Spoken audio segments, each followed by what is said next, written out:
Hi there, I'm Brienne with KitchenAid. I'm thrilled to introduce our collection of commercial-style range tops.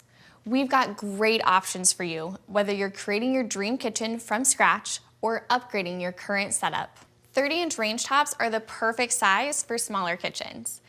36-inch range tops add 2 more burners to keep up with your biggest and most elaborate meals. And 48-inch range tops add a griddle for even more cooking flexibility. No matter which size you choose, you'll love the performance. Let's dive in.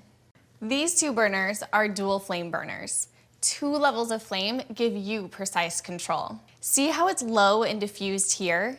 And you can crank it all the way up to full power at 20,000 BTU. For even more control, we've paired these burners with 3-level convertible grates. Adjust the removable insert to give your pan the right heat for your cooking technique. Leave it flat and turn the burner up for high heat searing and sauteing. Flip it over to lift your pan above the flame. Just set the burner on low and you have the perfect setup for gentle simmering and melting. Or remove it entirely to nestle a wok directly in the flames for high heat stir fry. This is the 5,000 BTU simmer and melt burner. It reaches and maintains low temperatures for delicate sauces and is just the right size for small saucepans. The 30-inch range top also has one of these 15,000 BTU burners.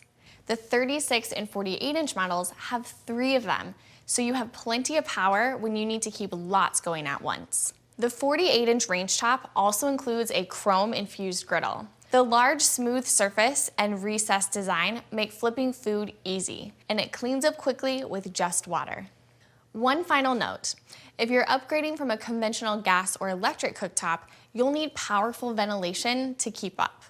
Find more information about getting the right range hood online or in store. And there you have it, the KitchenAid commercial style range top. Find yours at a local KitchenAid retailer and start thinking about what you'll cook up first.